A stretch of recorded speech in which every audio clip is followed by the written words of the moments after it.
Hello everybody, we're going to get started today with solo role-playing cards that I use sometimes maybe.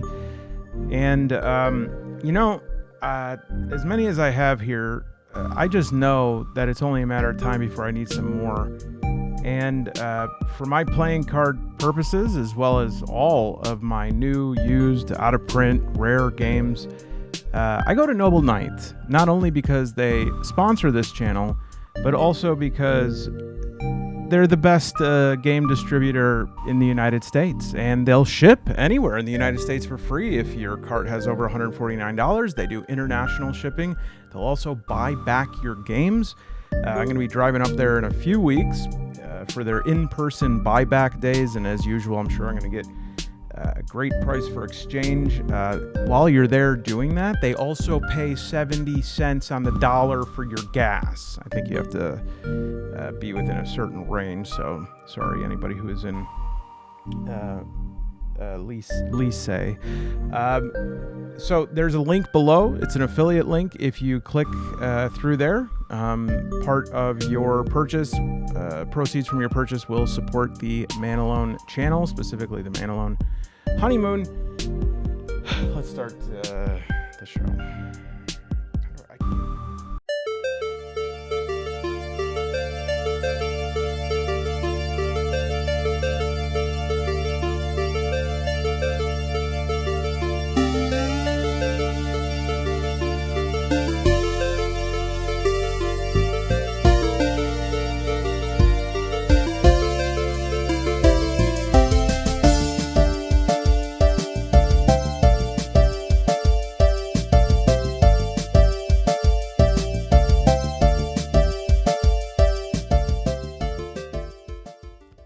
Hello everybody, welcome to the Standalone Solo Role-Playing YouTube channel. I would say that this is one of the more requested videos.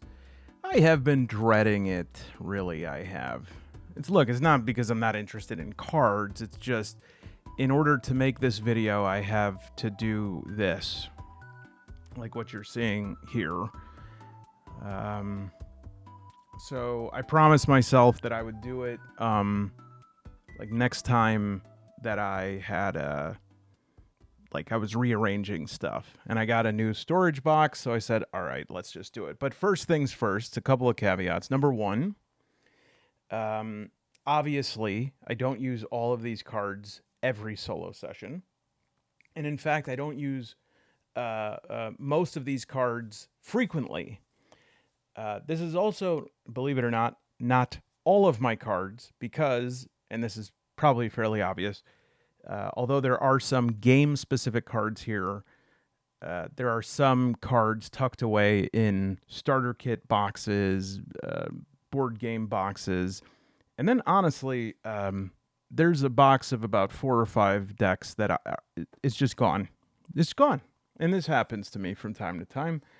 And so, anyway, I'm going to just really quickly cover some of the lower interest cards first, so that I could move them out of the way. And I think quite obviously for that would be first all of the playing cards. So there are 2 categories of playing cards, and no, it's not. You'd think that it would be tiny and big. I do love tiny cards. I also get frequent packages of them. They come in packages of 5 or 6 for $5. For 2 reasons. Number one, they're quite flimsy. They get lost pretty easily. And also, they're the best little treat gift. If you give somebody a tiny deck of cards as a party favor, I've never given this to somebody. I guess I don't give it. I haven't hosted a party in... When's the last time I hosted? Anyways, for instance, I had this work thing, and everybody there at the end, I did a little game in there with these cards, and then at the end I was like, hey, you can keep them, and everyone was like, really? And I said, yeah.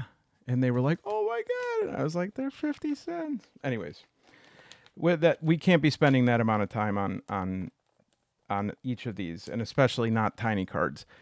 Why do I like I have more to say on the tiny cards though. They're great for the channel because I can lay out a lot of them, and they're great for solo play where desk management space. Hopefully you don't have a situation like mine here where you're slowly getting pushed out of your own playing space, but uh like the more stuff that I could have in front of me, the better. And in fact, this is why I have this back here. You could see where I could like hold up cards. And in fact, I am doing this video in the middle of another video where I am reviewing this game Mono Sinistra, which uses a card deck that is a popular Italian card, Carta de Gioco or Briscola. Dal Negro is like the most popular type of that. And so that is actually the two types of playing cards. Okay, so yes, I have like varying degrees of regular playing cards that I constantly lose or rip the boxes of them. But then there are game specific playing cards, like playing cards that are just playing cards, but they're tied to a game. So this would be an example sort of that, because this is the generic Carta de Gioco. And then there's also game specific tarot cards. All right, so right here, this is the Smith Waite Centennial Tarot. This is the most beautiful tarot back, and the cards are quite small, which I really like them. You also get two of the additional cards by Pamela Coleman Smith that are like not tarot cards, but they're in the same art style as her tarot cards. So it's really, really cool. I'll get to them eventually. But yes, so we have like Colossal has there's cards that are tied to the different professions in it, but then there's just like Colossal cards, right? And this one is this is the one by Alan, right? Let me make sure. Yep, these are the cards for Under a Dying Sun by Alan Barr, my favorite games of his. And again, they're thematic. I like thematic cards a lot of the time. Not always, but I like them because, especially if they are intentional, right? Like they have like certain designs or characters on them, because I feel like it is just more data, even though it's a bit abstract, subtle, that I can sort of add to my mind space, and it informs choices I make. This is for Espers, a game that it's not a solo game, and I have a physical copy coming, but don't know when, so I might just do a PDF one. But yeah, these are a bit interesting. That's sort of the art style of Espers. And cartograph playing cards. I'm not going to open that, but that's actually, I don't think those. I did get that for a review copy. Usually I don't get them if they don't have some sort of stuff on them. Yeah, these are just, let's see here, anything? Oh, okay, yeah, so the face cards have some interesting locales on them and stuff. All right, so I think that covers, oh no, there is one more. So the tarot, I believe I have at least one themed tarot set here, and I think it is from Cycles of the Eye. Yes. What do you guys think? This video kind of stinks so far, huh? All right, we'll get through the doldrums. Right, these are the tarot cards from Cycles of the Eye. They're okay. See, for me, the tarot, I mean, okay, as like designs, I think they're really, really cool, and very much in line with Citizen Sleeper that this game is based on, as well as, for some reason, it also feels like aligned with Alfred Valley, who does the like the semiotic standard oracle, which, once again, please put that out in a deck of cards. But for me, the thing I love about the Rider-Waite deck, I've said this before, is just how evocative it is. The back of these cards are simple and beautiful, and then the front of them there's just so much. Every time I look at, I mean, I've been looking at these cards for years, and I still find something new in them. And so for that reason, it's pretty mechanical, but at the same time, that's not quite the function because these tarot cards are um, pretty overt in their suggestions. In that, when you look at the minor arcana, and of course, I pulled now several. Every card I've just pulled, I pulled 10 cards. Every single one of them is major arcana. There we go. So you could see, like in the edges of these cards, actually has oracular inputs. Okay, and so that is another general category of cards that I keep around.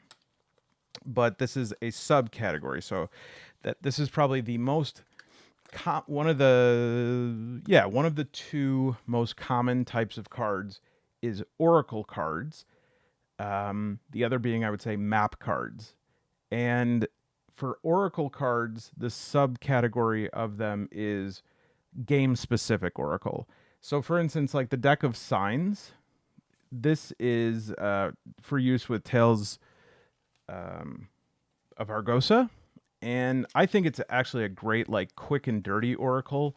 It's not super interpretive. It has just enough to give you like some ideas without going overboard, and it has some like directional stuff, and it has obviously some like enemies that could inform what's going on: victory, looting, glory, proud.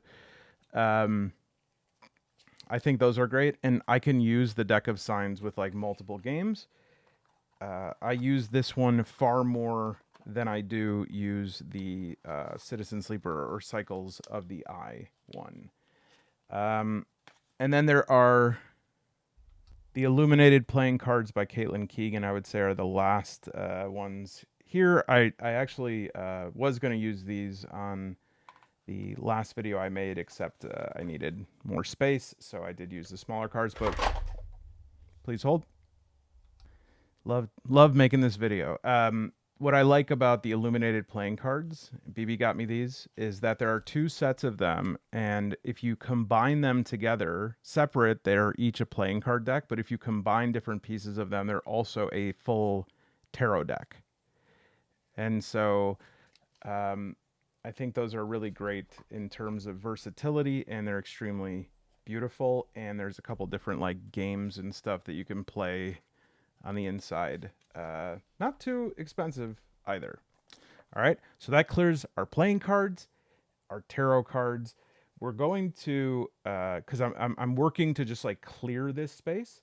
So we'll get to the oracle cards, probably penultimate card we'll talk about, because there are many of them. But the next ones let's talk about are like asset cards for games. Many are specific games, but many can be used in general. The I would say the best set of asset cards that I have is the Merkborg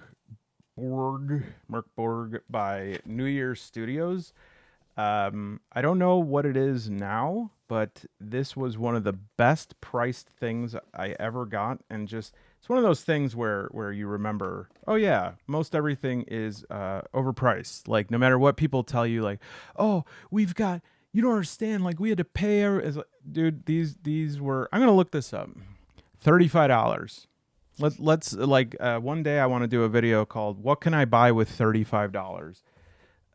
So they come in this amazing slipcase, which is like super beautifully laser cut printed with an index of all the cards on it. Look at that, all around that, and then it has the dividers inside that you can expand. And so corpse plundering, right? Like say, loot a corpse is one of the oracles in Merkborg. And, it's the part that goes in front of it. You just pick it up and you found a death mask. It has a picture of it, a bad omen if you have ever seen one.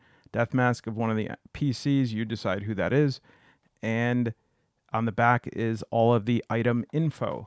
This, in addition to having just about every oracle, creatures, weapons, scrolls, classes, I use this in any game that is either Merkborg or Into the Odd or anything close to it. But on top of that, there's also like a really great game called The Card Thief. It's a small game. It's a journaling game. some of the mechanics are a little wonk, but it's a Merkborg game that you use like this card to find different. There's a combat thing, and then look at this. It has this essentially like a quick reference sheet for when you're playing Merkborg the game, and then for Corpse Thief, it has. Well, you could also use this as like the vitality chart. There are 3 parts, I think. Yeah, okay. So I think this one's the Card Thief combat. It has something to do with symbols, but this you can use as like a character sheet. Yeah, look at this. So here's like a quick oracle, and then you could track like all of your silver and stuff with your dice. And then here is omens, power, armor, HP. Is it day or is it night? Are you infected? And then yeah, it goes right into the equipment of weighted dice. I mean, it's an Unreal set for $35. All right. So that one's probably the best asset deck. However, as soon as I say that, I think of some others. So let's keep an open mind. I suppose that we should take a quick sideways move into the other 2 Merkborg card sets, and I think these bring up a good segue into something about being a card boy. All right, now this is if you're a member of the Standalone members Discord server. You know, there are card boys, there are dice boys, and I guess I'm both. So I guess I'm a dard boy. All right, let's just keep moving the video forward. So, being a card boy, you know that there, like, every time you try to come up with an organization system for your cards, it just falls apart because you'll have some sort of card set that comes in and is like kind of an asset card and kind of an oracle card. These are not even cards. I actually don't know why I included these, but we might as well now that they're open, because it's one of my favorite stories about Merkborg is Johan Noor, like the guy from the printing company, was like, man, you keep sending me a blank file. He's like, I want the books to be completely blank. He's like, but there's nothing on them. He's like, I know. These are called Icon. And it's funny when I just said I know, because I always think that that's what it says. But these are an example of, I would say, Merkborg classics here, which is like something that is hypothetically cool, but is very difficult to plug meaningfully into a game. I'm able to do so in solo. I think it gives good info and stuff, but basically you pick out one of the books, all right, and then you can go into like a different it's essentially these like progressive travails, might be a word for it, that you go through all the way from beginning to end.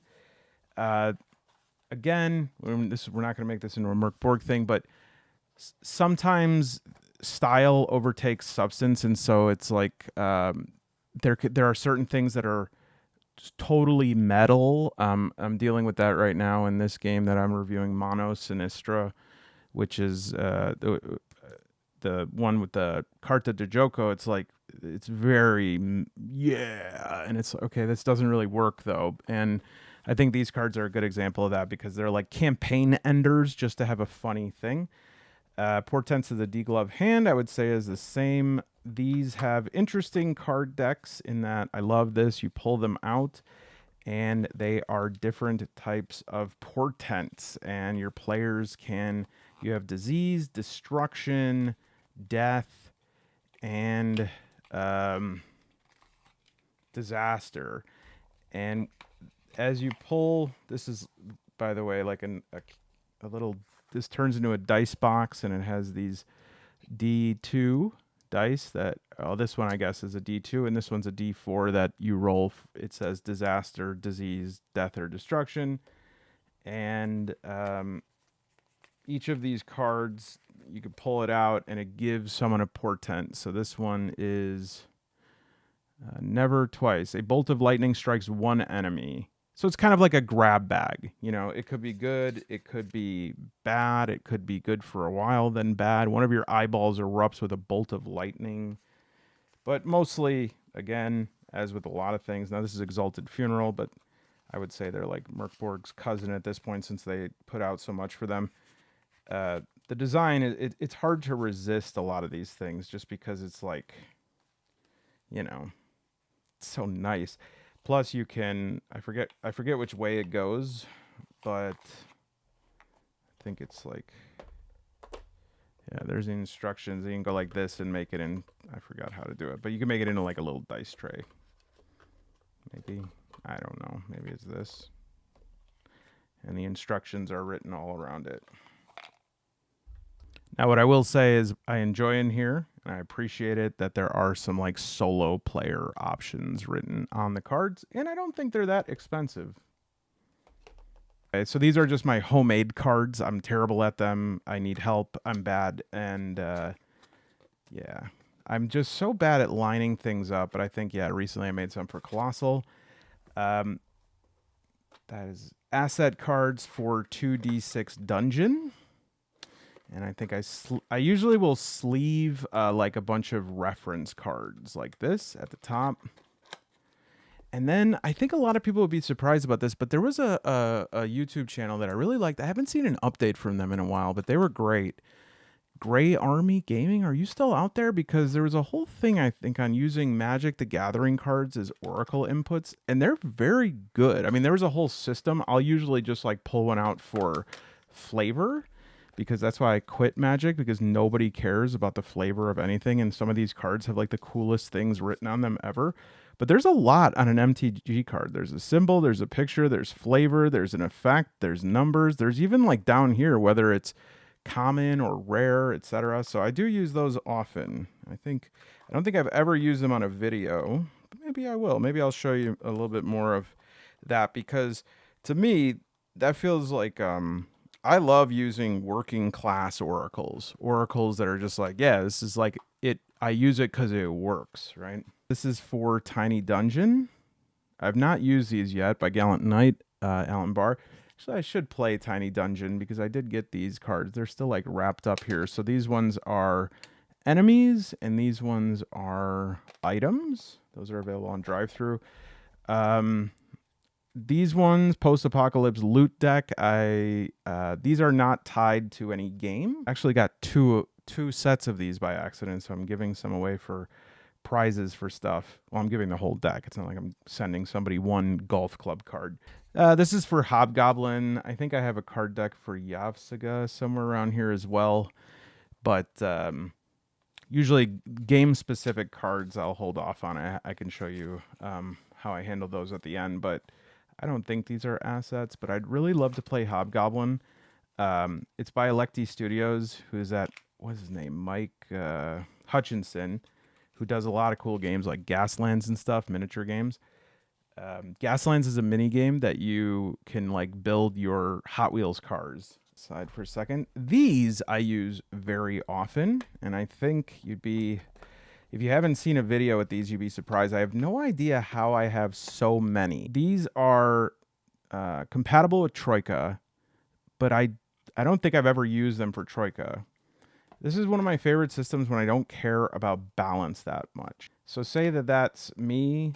That's weird. Okay, so that's an enemy. Maybe that's a sci-fi enemy, whatever.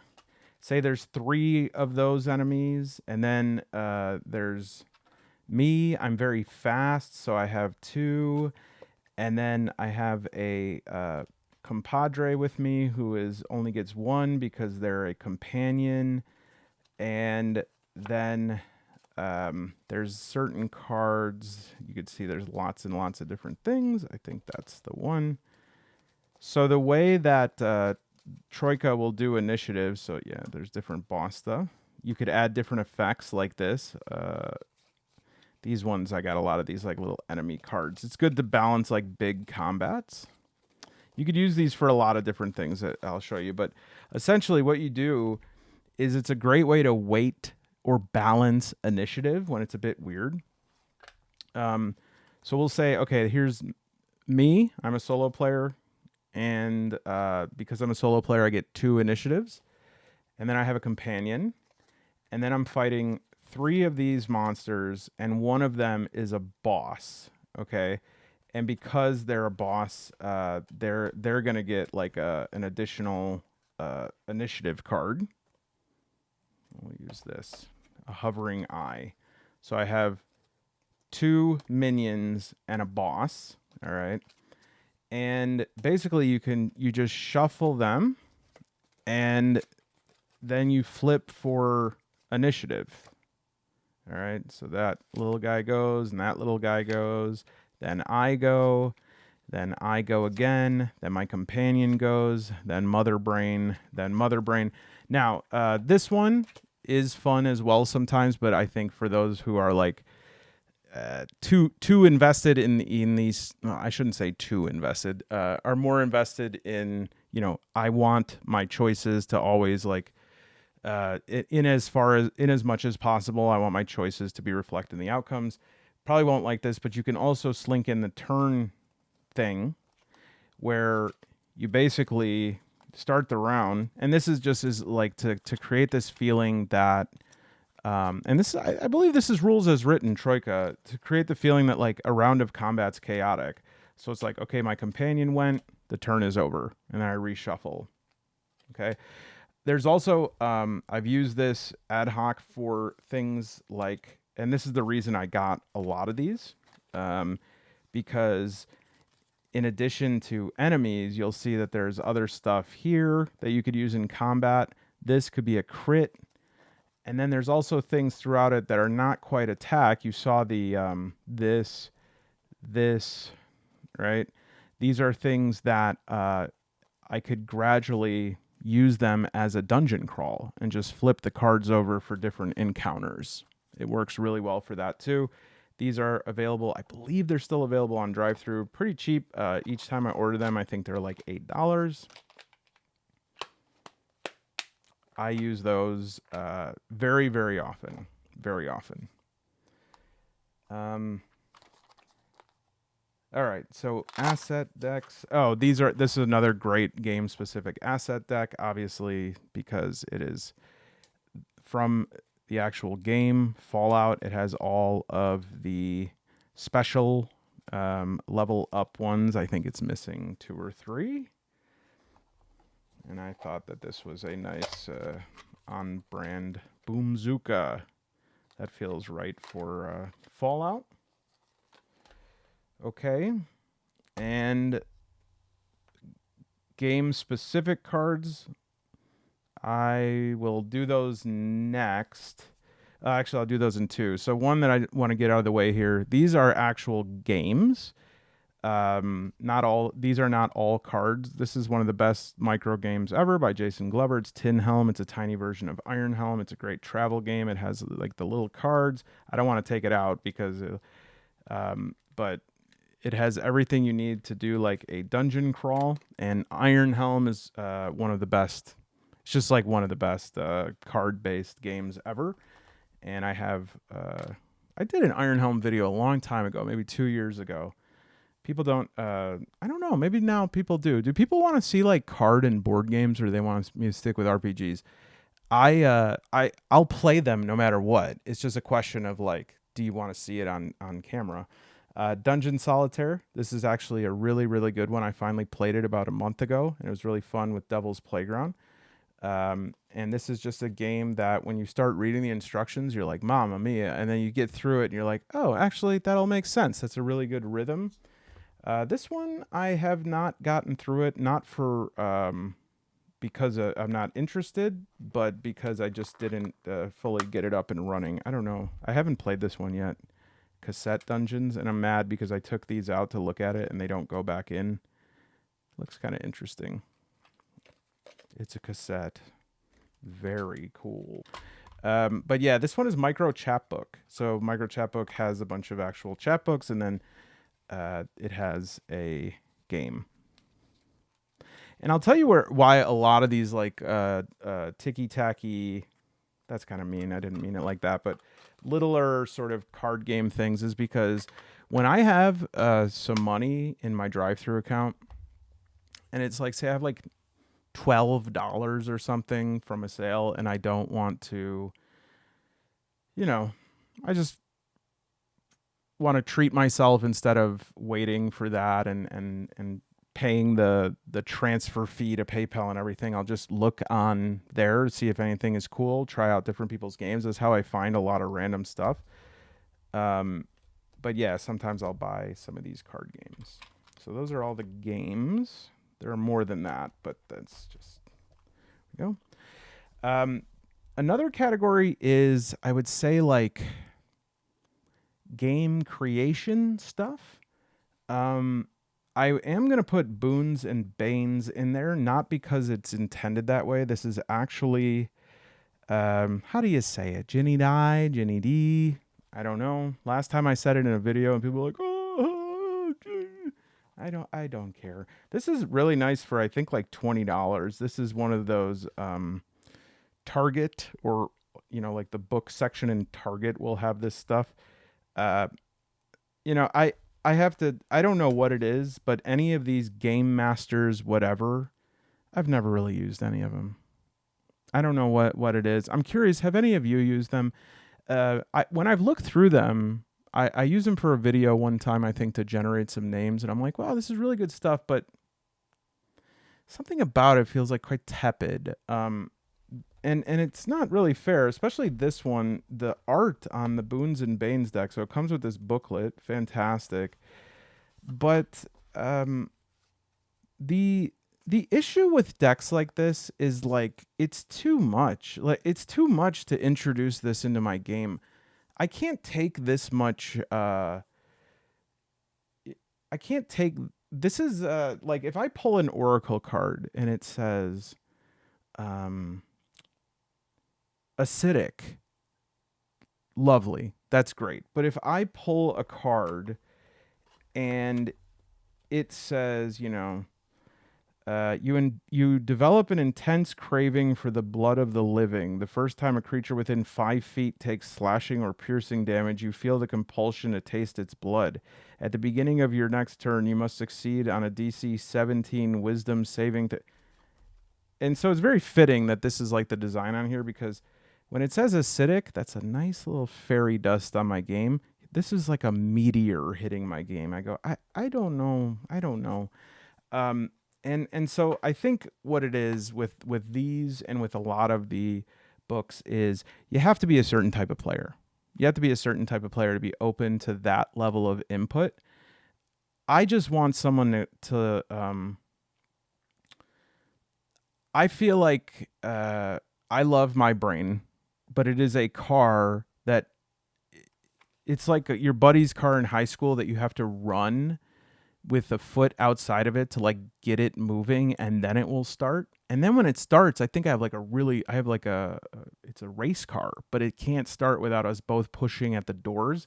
That's all I want. But some people, they have like a dependable Toyota Corolla, and so they're able to sort of incorporate some of these bigger things. So I have used this just as, like, when I'm writing and feeling like I hit a wall, I'll pull out a Boons and Banes card, read it, it'll spark things. I have not used this one yet. This is the Ultimate RPG World Building Deck by James D'Amato. James D'Amato also did the Ultimate One-Page RPG stuff. And,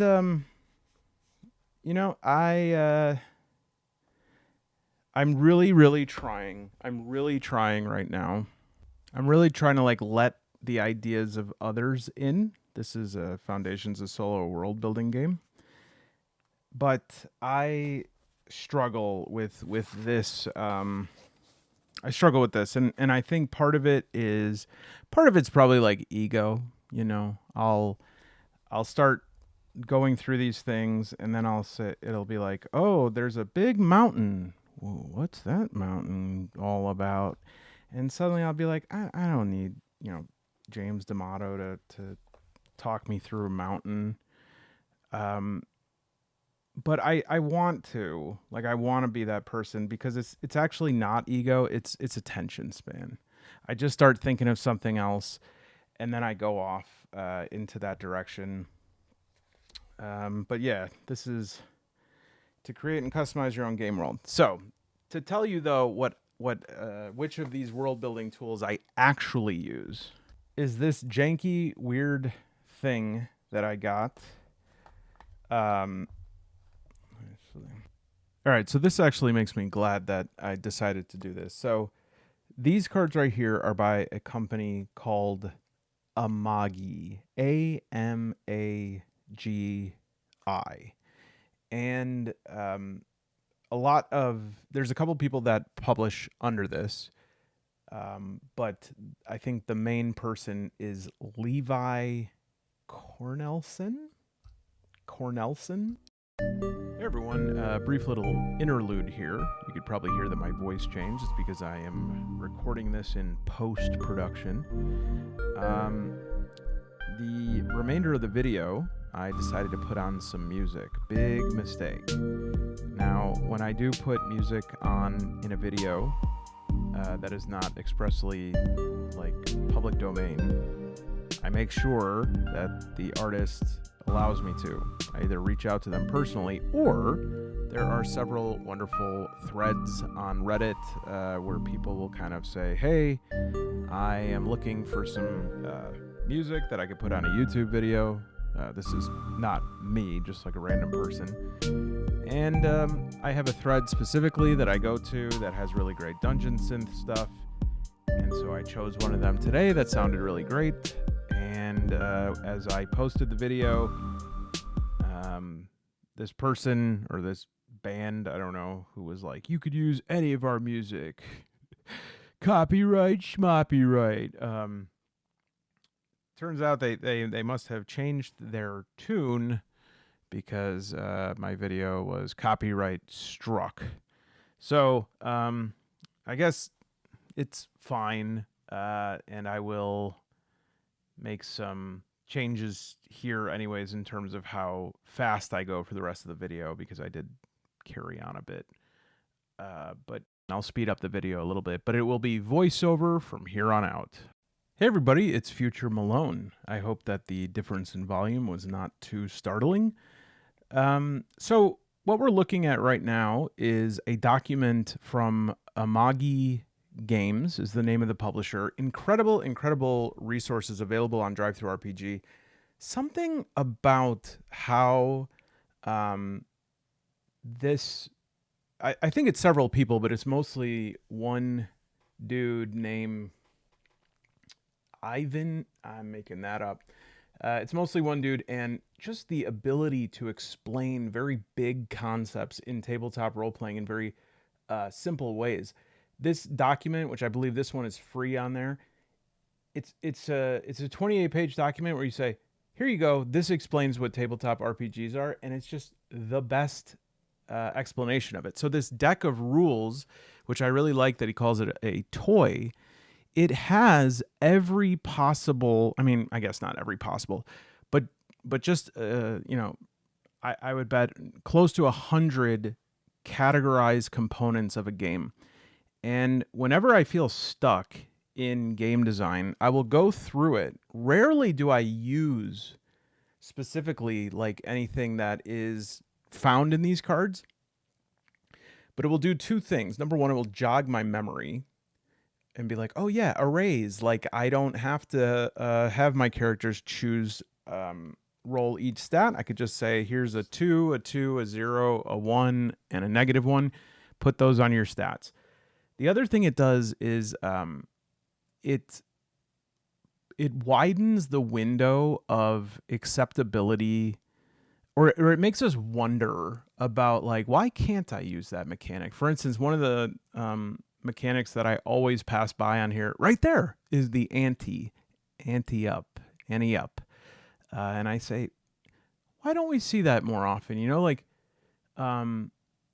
and you might say, people might say, no, that's, you don't do that in role playing. You do that in gambling. And it's like, well, you have to think about the mechanics that were, not acceptable even 5 years ago. I remember when Colossal came out, people were like, get this, it uses playing cards. And it's like, now, I mean, in no way are playing cards as, widespread as dice, but still, I mean, it's not that.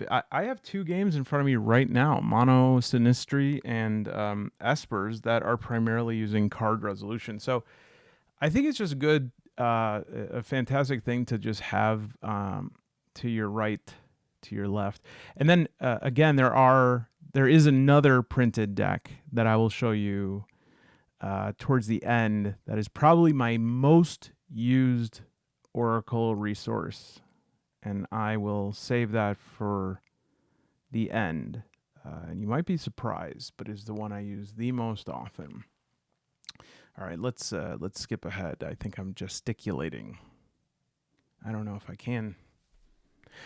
So here is Down Crawl deck. Now these are some of the most incredible Oracle cards possible. They're almost too much. Like they're so good, and you can even see not only are they so comprehensive, are they going to give you everything about the setting, the tone, the ideas, the resources, the NPCs, the combat encounters. As if that weren't enough, the cards are modular to one another. They form flow sheets with each other. They have arrows and lines that flow in from one to another so that you can connect different Oracle inputs, and you can move from like tree to tree, card to card. They all fit with one another. In the middle, you have like an Oracle response, and you have a bunch of different ones. And then the other ones, so the first one is like sort of inputs, and then the encounters are all of these different encounters that you can have while going through the cave. And you can, by the time you're done, you will have like a cross stitch of all these different cards, and you can look back and trace back from the very start. Oddly, and I'm unfortunate, just being honest here, sometimes it almost feels like too much. I'm a person who is, I don't need all of that, because I just need someone to sort of put my pilot light on, and then I can cook. This is for those you might need something more comprehensive. The down crawl decks would be really great on drive through. These are all the Blades in the Dark decks. And so there's the Blades in the Deck, and these have the different there was a bundle on sale, so I got all of them. I think there's about 4 or 5. I think there's probably 5 on drive through that you can get printed, and they're like different factions, different encounters, different locations, different heists, stuff like that. I feel sort of sad that I don't play Blades as much as I do. Like, hypothetically, I really like Blades, but it's got some, it has pieces to it that in no way does it like prevent me from solo playing it. It just sometimes has mechanics that behave strangely in solo play. Most notably, when you're able to sort of like figure out retroactively what you brought in your bag. That's something that's a bit strange. And then also, I think the group component of a lot of Forged in the Dark games is really important. Usually you have the playbook, you're part of this crew. And so if you want that true Blades in the Dark effect, you're probably going to need to play more than one character. I've played around with like redoing the heist from like different points of view. But again, I think I'm not a person who needs like the whole fire. I just need the pilot light. And so I think for me, like having to recreate the entire scene again is a bit onerous. All right, next up, these are some map cards. I have a brief existential crisis during this segment. First of all, because I thought that this first group of cards was from Axion Quest, and it's actually from Pocket Quest. Really cool cards. I just wish more of them would be put up for sale on drive-through. This is the only deck.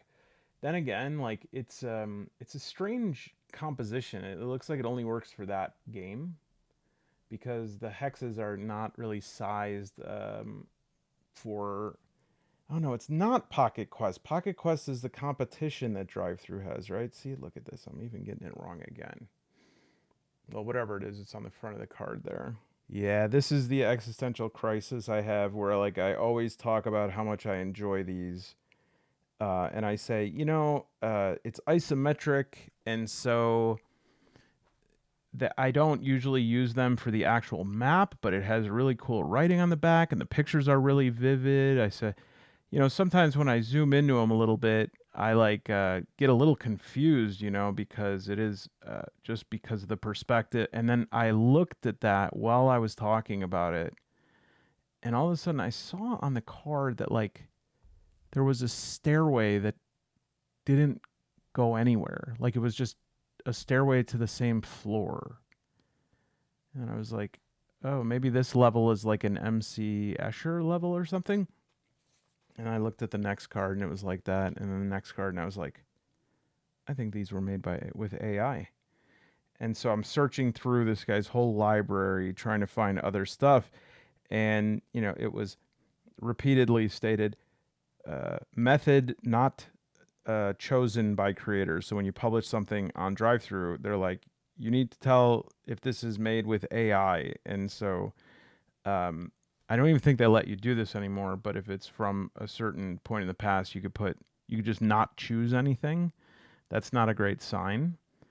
But yeah, I'm almost certain that these were created using AI, and his other products that were published later, where he had to say that they were made with AI, and so I just threw them away. I was so mad, and I'm just so I'm not going to get into it again, but I'm really tired of it. I'm really tired of it. Like I'm a pretty live and let live person. I mean, I gripe a lot, but like when it comes down to it, I recognize that there are lots of moral causes. There are lots of things that throughout the day we could be doing better. We could be, treating people better and stuff like that. But I'm not even talking about that. Like we could be looking up where we're getting ingredients to our toothpaste to make sure they're ethically sourced and stuff.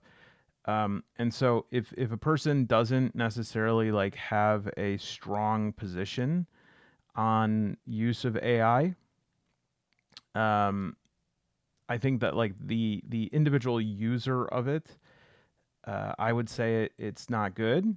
I think you're supporting anti-human sort of stuff, but I think it's lower moral culpability than like creating the stuff, and especially here creating and then misleading people about it is sort of the worst of all worlds. And so I literally just took these cards. I think at some point just threw them in the garbage because I don't want to look at it. It's like abomination.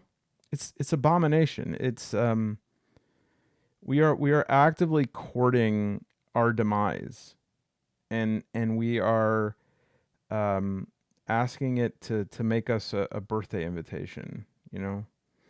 It's like we're one of the people being held by the guy in Saw.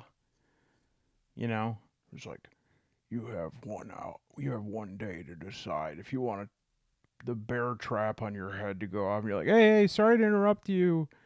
I just noticed that like the walls really really nice tuck pointing. You think you could tell me how to tuck point?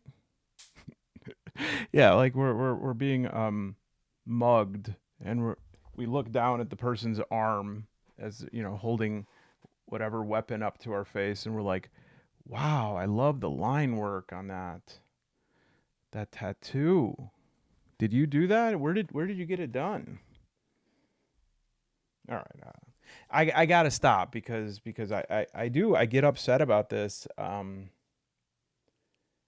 just I just thought we were gonna have the Terminator 2 apocalypse, and that's kind of sad. Where have all the cowboys gone? Where have all the Sarah Connors gone? That's my question. All right, let's skip ahead before I start crying. All right, I'm gonna really, really fast forward this because I really, really carry on. Let's see, what do we have next? Ah, yes. These cards are great.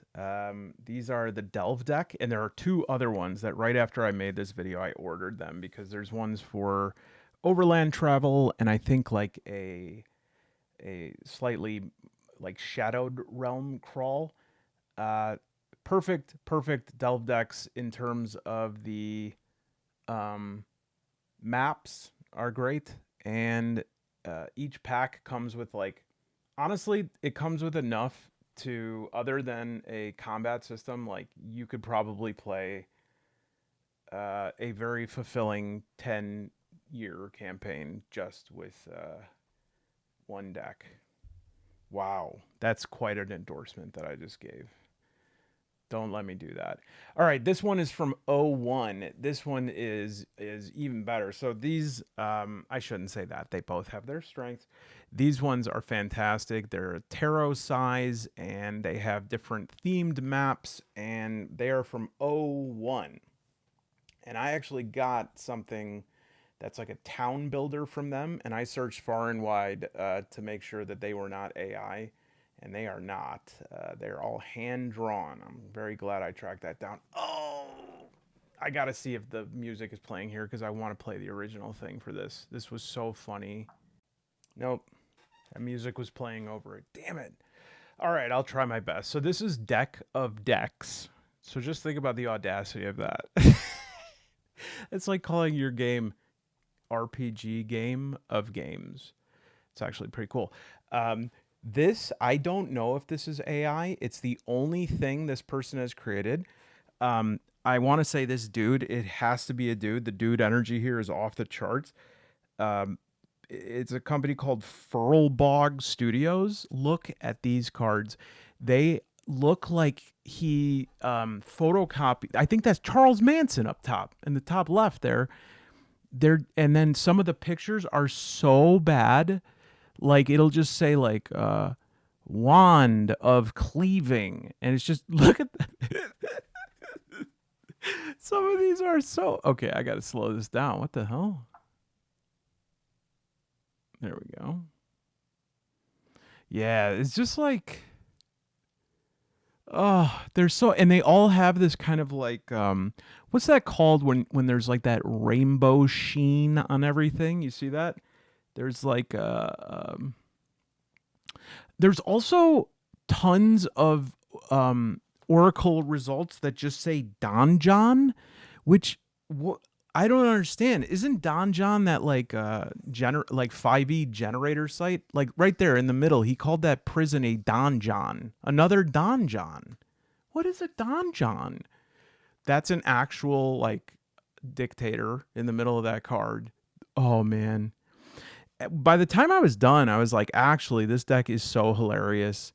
I love look at these little wands top left. Look at that. That's just like that's just Dr. Grant's hat from Jurassic Park, Hat of Vermis. Actually, this is like my favorite Oracle I think I've ever seen now. Oh man. Yeah, that one was the tankard of sobriety. It's one of those things where you're like, I don't know if this person is so bad that it's like beyond belief, or if they're so brilliant that they've like achieved a new level of bad. Uh, the deck of decks. This is it. You don't need anything else. I think I'm trying to get the best cards here that I could find.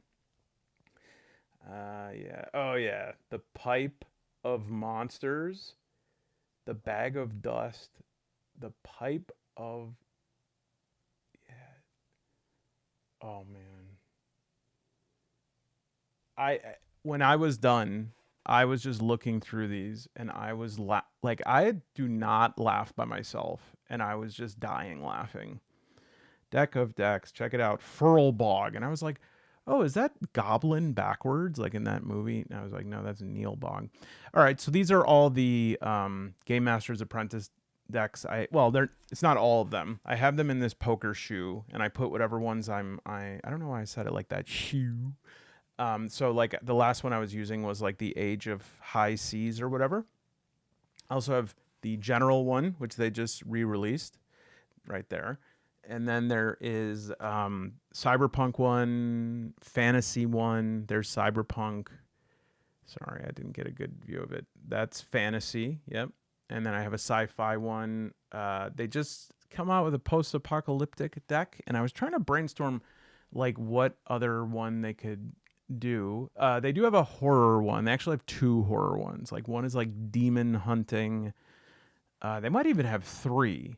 One is like Cthulhu mythos. One is I think like I don't know. Some of them are like splatter punk kind of thing with like a table saw and blood all over the card. Not interested in that so much. There's a fantasy one. They're really, really great in just in terms of they have the dice roll top right, they have names, they have every proper noun. And for some reason, these are who knows why it is that we prefer one over the other. But this is the Mythic adventure deck, and it's fantastic. I think in terms of Oracle decks, it may surpass the is it Game Master's Apprentice deck. I mean, it's not like they're in competition. Oh, those are from the Tarot Designer, but yeah, they're just. I just love them, and the Adventure Crafter deck is really good. I just don't have a lot of. I don't know. Could be the color, could be whatever. This is a runic deck that really doesn't do it for me, and the reason it doesn't do it for me is because it's made as a deck of playing cards, but like some of them are references, and so it's like, okay, I just drew a six of clubs, and that has a list of a bunch of, pronunciations. Terrible. Sorry, there was a lot of glare. Yeah, wasn't a fan of that. Almost all of these are from drive-through. All right, so we're going back to the Amagi games, and I think let's see, is this? All right, yep. So this is from the same person, and this is just their Oracle deck, and it's a beautiful Oracle. I do double-sided. I barely ever even they're not double-sided. They have like a back to them. I just put them two per sleeve. The dude who does this the Amagi games, like I say this is a person who like sees the pixels of reality, because all of these are archetypes. He nailed it. At least Western mind archetypes. Like a cornucopia just is evocative of so many things. And the trick to using these sort of low but essential input oracle decks is just like let your mind tilt in whatever direction is tilting. I saw crab and I started thinking of a bucket. Okay. And maybe it's like, no, I should be thinking of pincers. I should be thinking of armor. Well, I thought of a bucket. So, you know, could it be a helmet? You can combine with the thing you thought it should be. And then I will actually just look at the picture, read the name, and come back to the description on the bottom. But these are fantastic. And there's only like 40 of them, I think. And this is the Oracle deck I use most often. It just is. It has just the right amount of brain seasoning in terms of an Oracle. I don't need all of that stuff. I don't mind that stuff. I'll use I'm pointing at the screen right now. I use these from time to time, especially when I'm GMing, but I just don't need it all. I just need one idea. That's the fun. Oh man, I did this great little thing here where I just created a whole conversation. I'm going to check if the music's playing.